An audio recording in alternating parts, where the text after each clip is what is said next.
Assalamualaikum warahmatullahi wabarakatuh. Syukur alhamdulillah karena sampai saat ini kita semua masih diberikan kesehatan oleh Allah Subhanahu wa taala. Amin ya rabbal alamin. Sahabat rahimakumullah yang dimuliakan Allah Subhanahu wa taala, tentu kita semua tahu bulan Muharram adalah bulan yang dimuliakan oleh Allah Subhanahu wa taala. Saking mulianya, bulan Muharram dijuluki dengan Syahrullah atau bulannya Allah, di mana kita sangat dianjurkan untuk memperbanyak amal kebaikan. Namun, di balik amalan sunnah serta hujan pahala pada bulan Muharram ini, ternyata ada 3 larangan yang harus kita hindari. Saudaraku yang dimuliakan Allah Subhanahu wa taala, berikut ini 3 larangan yang harus Anda hindari di bulan Muharram ini. Yang pertama, berperang dan membunuh. Apa maknanya berperang dan membunuh di era modern seperti ini? Sebagian besar ulama menjelaskan yang dimaksud berperang dan membunuh dalam hal ini bukanlah berperang mengangkat senjata atau membunuh lawan dalam medan peperangan layaknya perang Badar.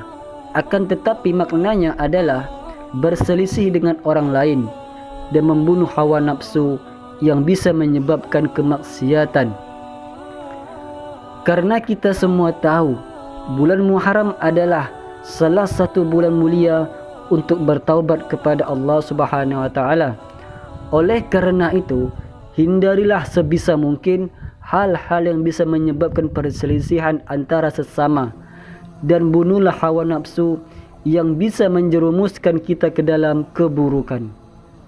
Yang kedua, menzolimi diri sendiri dan orang lain.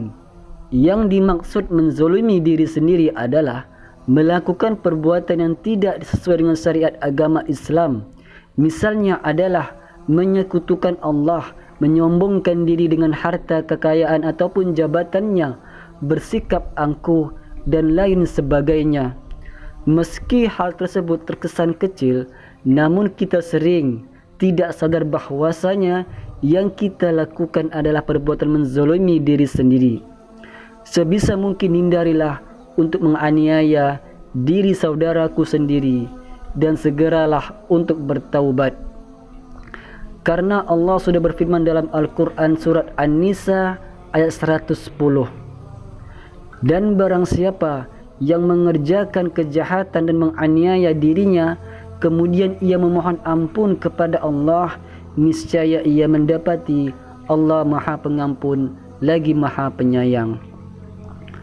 Lalu menzalimi orang lain yang kita lakukan tanpa sadar, contohnya adalah ghibah atau membicarakan keburukan orang lain, berbohong, menipu, berkhianat, mengambil hak orang lain, mengadu domba, bahkan sampai memfitnah. Oleh sebab itu, di bulan Muharram ini, mulailah untuk mengurangi hal-hal tersebut sedikit demi sedikit, dan teruslah meminta ampun kepada Allah Subhanahu wa taala, karena hanya dengan meminta ampunan, insya Allah hati dan pikiran kita akan menjadi jauh dan lebih bersih. Yang ketiga, berbuat maksiat. Berbuat maksiat tidak hanya dilarang di bulan Muharram saja, akan tetapi bulan Muharram adalah bulan yang mulia, yang mana jika kita melakukan kebaikan, insya Allah kebaikan kita akan dilipat gandakan. Begitu juga dengan perbuatan maksiat di bulan Muharram, maka dosa kita dapat pun akan berlipat ganda. Dalam kitab Risalah fi Ahadits Syahrillah Al-Muharram, Abdullah Ibnu Abbas radhiyallahu anhu berkata, kemudian Allah menjadikannya bulan-bulan haram, membesarkannya hal-hal yang diharamkan di dalamnya, dan menjadikan perbuatan dosa di dalamnya lebih besar, dan menjadikan amal soleh dan pahalanya lebih besar juga. Begitu juga dengan Abu Qatadah radhiyallahu anhu. Beliau juga berkata, sesungguhnya kezaliman pada bulan-bulan haram lebih besar kesalahan dan dosanya daripada berbuat kezaliman di selain bulan-bulan tersebut. Meskipun berbuat zalim pada setiap keadaan bernilai besar, tetapi Allah Subhanahu wa taala membesarkan segala urusannya sesuai apa yang dikehendakinya.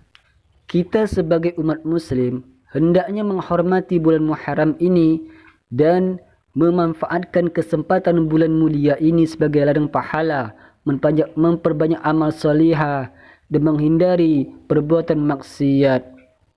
Semoga Allah selalu membuka pintu ampunan bagi kita semua umat muslim yang ingin bertaubat dari segala kemaksiatan sebelum ajal menjemput. Amin ya rabbal alamin. Saudaraku yang dimuliakan Allah Subhanahu wa taala, demikianlah 3 larangan yang harus Anda hindari di bulan Muharram ini. Semoga apa yang saya sampaikan bermanfaat. Jika ada kata-kata yang salah, mohonlah dimaafkan. Singkat cerita, wassalamualaikum warahmatullahi wabarakatuh.